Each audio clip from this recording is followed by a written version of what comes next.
It's no secret that my most popular videos involve a female character being hypnotized. Now, I already did my top 10 magic trick and stage hypnosis deviantartists list. And in the intro to that, I said that both were worthy of their own separate lists, as there is enough of that sort of thing on DeviantArt. And in this video, I will be giving you my top 10 list of stage hypnosis fans from within the DeviantArt community.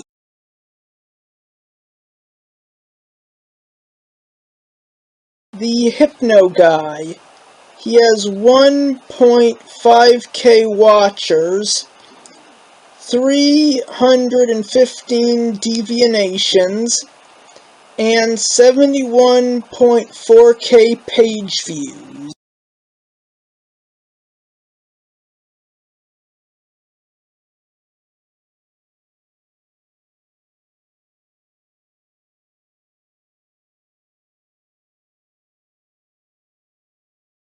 Coming to us from Canada is Ludzaku. He has 35.3k watchers, 158 deviations, and 1.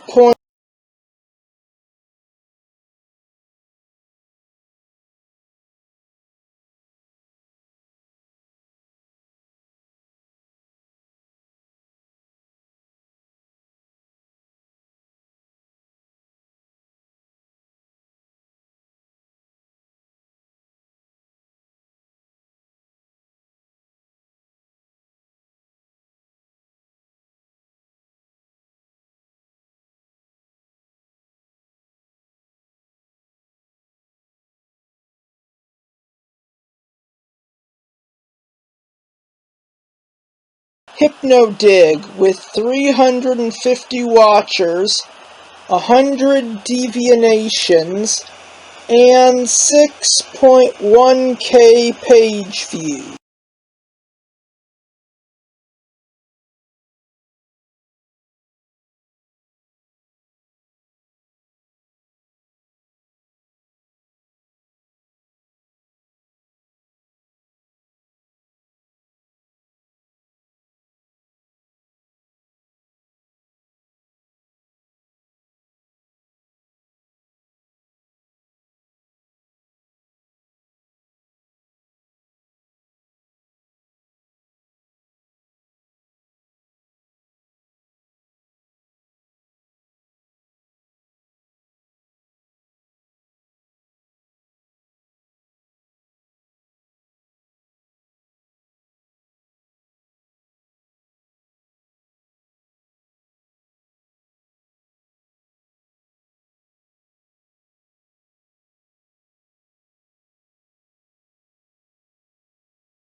Belocho.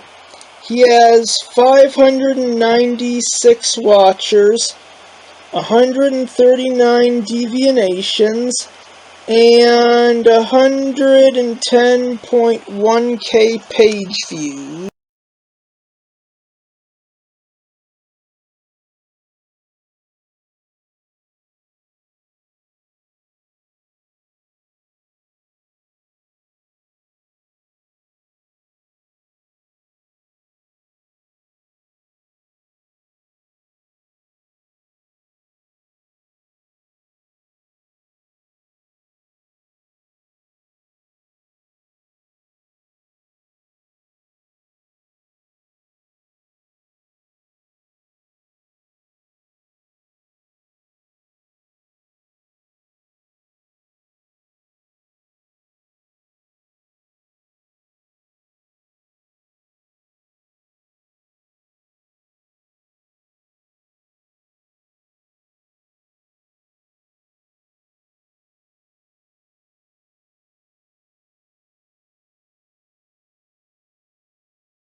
Pied Pet with 3.4K watchers, 1.2K devianations, and 183.7K page views.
Miss Gilbert with 2.6K watchers, 2.5K devianations, and 78.9K page views.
Coming to us from the United Kingdom is VGMC. He has 3.2K watchers, 1.8K devianations, and 743.5K page views.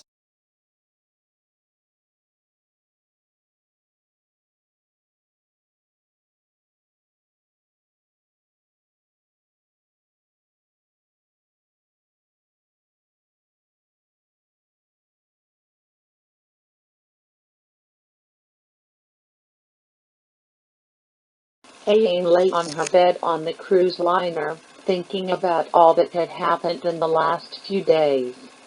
She had discovered that her half-sister, Kasumi, whom until recently Elaine had been determined to kill for her desertion of the Mugen Tenshin ninja clan, was traveling to a desert island after hearing a rumor that their brother, Heiei, was there. Ain had thought it odd that Heiei, now the master of the Mugen Tenshin clan, would be in such an out-of-the-way place without telling anyone in the clan.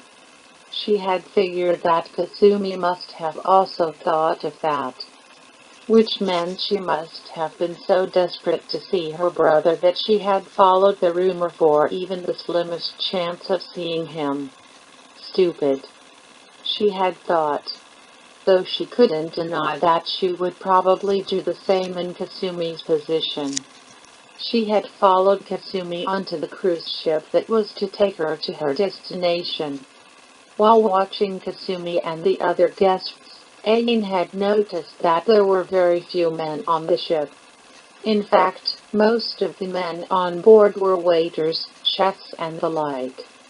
Most of the actual passengers were women, including those that had entered the Dead or Alive tournaments.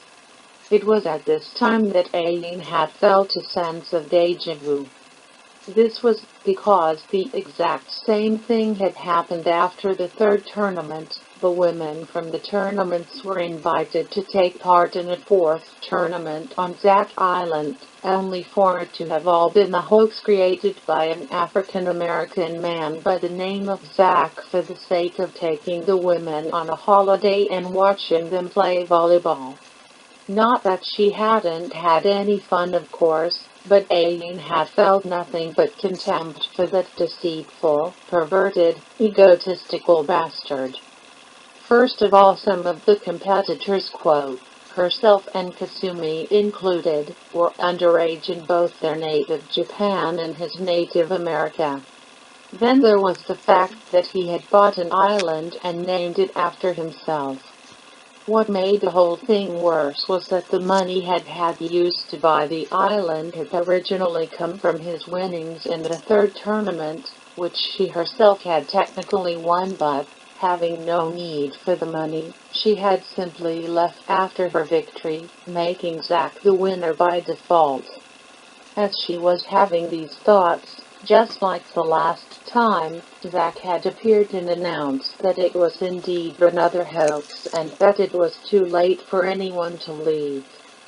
She had taken this as a sign that the rumor of Hayek being on New Zack Island, as Zack called it, was also a lie. Seeing as there was no other choice, she had decided to make the most of it and join the others. Since their relationship had softened somewhat since the fall of Dotek, Kasumi had felt the need to spend every waking moment together and even forced Ain to share a room with her. Of course, Ain had fond memories of their playful childhood days too, but that didn't mean she felt the need to try to relive those days. It was in the past and Kasumi needed to accept that. It was the same lack of maturity that Ain believed had led Kasumi to leave the clan for revenge, instead of waiting to be given the go-ahead by Master Shiden.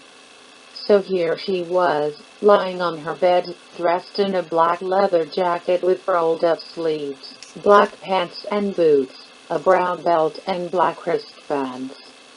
She left her belt and jacket open. While this left her black bra exposed, she wasn't going to make herself sick from overheating for the sake of modesty. As she pondered what mundane activities Kasumi would force her to take part in today, the door opened and in walked Kasumi herself. Kasumi was wearing a white, lacy dress with a red pullover, see-through top and pink trainers. Her long, copper-colored hair was kept in a ponytail by her favorite yellow ribbon. "What do you want now?" Ain asked, not even looking at Kasumi. Ain, do you have any plans today?" Kasumi asked timidly. It seemed that she had finally realized how much her constant nagging was annoying Ain. Not that this would stop her, of course. She would just be a little more cautious about asking Ain to go somewhere with her. "Well, I was planning on relaxing by the pool today." "Why, what amazing activity do you have planned for us today?" she responded, letting more anger into her tone than she intended. "It's just that there's going to be a stage hypnosis show at noon and I was wondering if you wanted to go." She trailed off at the end, apparently realizing how stupid her request sounded as she was saying it. Ain sat up, furious. "You came here to ask me to watch a man with a pendulum pretend to put people to sleep? Just how stupid are you?" Kasumi jumped back at this. Aang knew that a shinobi must master his emotions, and somewhere deep down a part of her did want to be friends with her sister again, but this was just too much. It was an outrage for her to ask something so ridiculous. Kasumi, clearly shaken by Aang's sudden outburst, continued with her request, "But aren't you curious about how it works?" "Curious? What is there to be curious about? It's just a staged event where a bunch of people who are in on it pose as volunteers and pretend to be put to sleep. Tell me what you find curious about that. You don't believe in it? What about that time when you were brainwashed?" Kasumi shot back, much more assertively. Aang felt a pang of embarrassment. It wasn't one of her proudest moments. Shortly after Master Ryu had slain the Tengu, the Hyakilmin Bangatsubo, she had been brainwashed by Master Genra and made to fight alongside a clone of Kasumi against Masters Ryu and Hate. The difference was that only a high-level shinobi could bend another person to their will. There was no way a mere commoner was capable of something like that. That was different, was all she could say in response. She was clearly flustered, and there was no way Kasumi had missed that. She had to reassert herself or Kasumi would win and she would have to go. That was Master Genra who controlled me. He was a master of the ninja arts. This and that are two completely different things. Are you scared that you'll realize that a normal man can do what you thought could only be done by someone who's obviously more powerful than you? Why you? Aang yelled, getting to her feet. It wasn't true. That wasn't the reason. She just didn't want to waste her time going to a clearly staged event, right? Kasumi's words had cut deep into Aang's heart. She wasn't even sure of her reason herself anymore.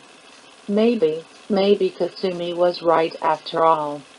Maybe she just didn't want to admit how weak her will truly was. No, that wasn't it. She had to prove it. Both to Kasumi and more importantly, to herself. "Alright," Aang responded with newfound purpose. "We'll see how good this guy is." Kasumi's face lit up, though she was clearly trying to cover up her excitement. "Okay, I'll see you at noon in the auditorium." "See you then." She left the room with a visible skip in her step. Aang had no idea why Kasumi was so excited to see the show, but it didn't matter. As she sat back on the bed, Aang suddenly realized, she tricked me. At noon, Aang headed to the auditorium. When she arrived, she noticed Kasumi sitting at a table with Hitomi, the girl who had looked after Master Hate during his brief spell of amnesia. Kasumi waved her over and she sat down. The show began and an old man with white hair and a beard walked onto the stage. He gave his name as Roger Culp. He didn't look very special, but then again appearances could be deceiving. She decided to give him a chance. After half an hour, however, he had only performed acts such as making a few of the guests act like various animals or the opposite gender and think their shoes were phones.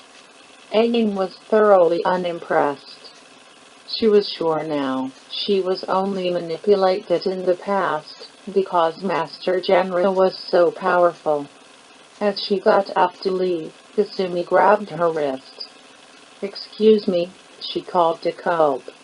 "We'd like to volunteer." "What are you doing?" Aang whispered furiously. "Just having a little fun," Kasumi replied. Was she really willing to go to these lengths to stop Aang from leaving? "Good luck, you two." Hitomi called as Kasumi dragged Ain onto the stage. "Ah, we have two lovely volunteers here, ladies and gentlemen," Colt announced. Ain felt uneasy about the emphasis he put on lovely. "So, young ladies, what are your names?" "I'm Kasumi, and this is my sister, Ain." Kasumi was too into this. This excitement she was displaying didn't seem right. Maybe she just wanted to have fun with Ain, now that she had the chance. Whatever it was, it would have to wait until later. "Alright, Miss Kasumi, would you and your sister like to take a seat just there? Make sure you're comfortable." Kasumi sat Ain down in a chair and sat in the next one. Colt walked behind them and held out an old pocket watch. "Okay, girls, if you would please follow this watch with your eyes, as I swing it back and forth." As Colt began to swing the watch, Ain took her glance at Kasumi, whose eyes were glued firmly to the watch. Ain was surprised at the level of attention Kasumi was paying to it. She took a closer look herself, trying to figure out what exactly had transfixed Kasumi to such a degree. She couldn't see anything all that special about it. It was just a watch after all. A very shiny watch to be sure, but nothing else. She spared another gaze at Kasumi, who had already fallen asleep, her legs opening up a little in her relaxed state, exposing her white silk panties. This made Ain more than a little pleased with herself, as it proved without a shadow of a doubt that her half-sister had a much weaker will than she did. She found herself drawn away from her personal victory, as she noticed the watch again. There was something compelling about the watch, even though she was still unsure what was so special about it. Maybe that was part of the charm. It was hard to notice at first glance, but given time and attention, its mysteries would be unlocked. Ain felt the urge to continue looking, searching for the answer to the mystery. The watch was the only thing she could see, all she could think of. She felt that she couldn't look away from it, even if she wanted to. Which she didn't. She enjoyed the rhythmic swing of the watch, the way the light reflected off its golden surface. She found it all so mesmerizing. She felt a wave of tiredness wash over her whole body. Her eyes were growing very heavy. Heavier than they had ever been before. Even so, she felt compelled to continue watching. She felt that she was beginning to see. The watch wanted her to relax. It wanted her to open herself up to it. If she just gave in to the watch's power, let it take her over completely, she would surely find complete fulfillment. As Ain's beautiful red eyes rolled back into her head, she let her eyes close and fell into a deep, peaceful sleep. When Ain's eyes finally closed and she slumped into her chair, Cole took the watch away and began to issue their commands. "Okay, girls, when I clap my hands and say awaken, you will wake up. But when you do, Ain, you will be a chicken and you, Kasumi, will be a cat. And when I say freeze, you will both freeze exactly as you are, as stiff as statues. Do you both understand?" Inside Ain's mind, she could hear a voice giving her orders to follow. While normally it would be outrageous for someone to give such orders, in her current state, the voice's wish as law. She would become a chicken, if the voice so wished. She would become a statue on command. She then heard a voice ask if she understood. Of course she did. But she must allow the voice to know that too. "Yes," the two girls replied in monotonous unison. "Very good. Now, awaken." Culp clapped his hands and the two girls' eyes snapped open. Aine stood, arms tucked in to form wings, and began walking around the stage, flapping her arms and clucking like a chicken. Kasumi, meanwhile, had slid onto the floor and was now on all fours with her hands curled into paws, rubbing her head up against Culp's leg. Back in the audience, Hitomi found this to be the funniest thing she'd ever seen. She took out the digital camera she had brought for the trip and took a few pictures. She wondered what Aine, or rather, Heine, would think when she showed him. Culp decided to change things up a little and said, "Freeze." Both girls immediately froze, as they were, Aine with arms tucked in and one leg in the air behind her, and Kasumi with her head against Culp's leg with a very cute kitten-like expression on her face. Culp stepped away from Kasumi, her head fixed in place, and began his next set of suggestions. "This time, when I clap my hands, you will both unfreeze and you will both become young children, playing together by the river. Do you understand?" Aine heard the command the voice had given her. She would be able to relive the happier times before she knew her heritage, before Kasumi left the clan, before the war against Dotek. She was so grateful to the voice. She must show her appreciation for the voice the only way she could. She would accept its words and obey. "Yes," she replied alongside. Culp clapped his hands and the two girls stirred. As soon as they saw each other, they ran over to each other and hugged. The audience let out an audible "ow" at the sight. They began playing in the river, trying to catch fish with their hands. Aine caught one but did manage to get away.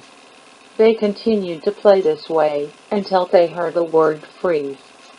Both froze on the spot with Aine crouched down, reaching for a fish and Kasumi watching her with an excited expression on her face.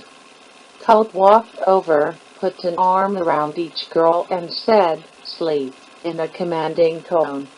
Both girls closed their eyes and their bodies went limp like ragdolls. He carried the two over to the chairs, while whispering into their ears, "When you hear the phrase 'good girls obey,' you will enter a trance just like the one you're in now and you will do anything I ask. Do you understand?" Aine was told to obey the voice's will when she heard a certain phrase. Of course, this was a given. Why would she not obey like a good girl? She of course replied, "Yes." Satisfied with his response, Culp sat them down in their chairs and stood behind them. He commanded, "When I clap my hands, this time, you will both awaken, feeling completely refreshed and remembering everything that you did while you were under." He leaned in facing down to hide his mouth from the audience and quietly added, "But not my commands." He stood tall and clapped his hands. The sisters woke up and began to look around, their embarrassed expressions making it clear that they remembered what they had done while under. "Let's give our brave volunteers a hand, folks." The auditorium was filled with applause, as the two embarrassed girls stood, took a bow and left the stage. The show continued for another half-hour before it ended. The second Kasumi, Aine and Hitomi left the auditorium, Hitomi began questioning them. What was it like? Being hypnotized? It's strange, Aine replied. I remember doing the things he told me to, but I don't remember actually being told to do them. It felt like I wanted to do them.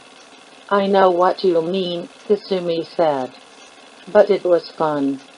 Don't you think so, Aine? What? Oh, I guess so, came her flustered reply. She really didn't want to admit that a commoner could have ordered her around like that, and she really didn't want Kasumi to rub it in her face. It had felt good to just give in, but she'd never admit such a thing out loud.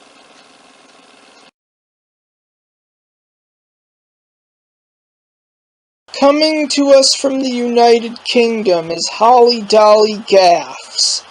She has 1.5k watchers, 223 devianations, and 51.9k page views.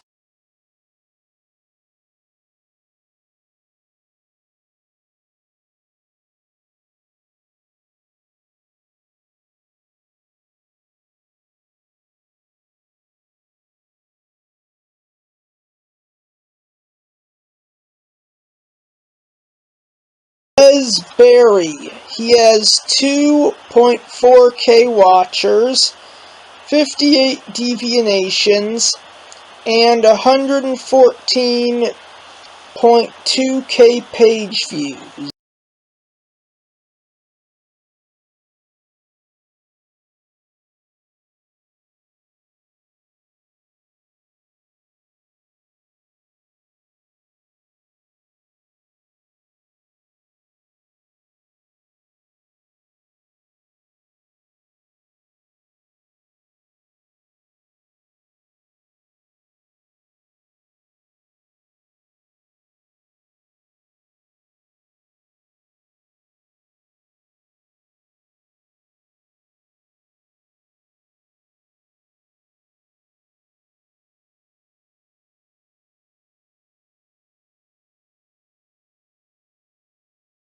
Coming to us from the United Kingdom is Hypnotized Girls, with 2.9k watchers, 964 devianations, and 101.1k page views.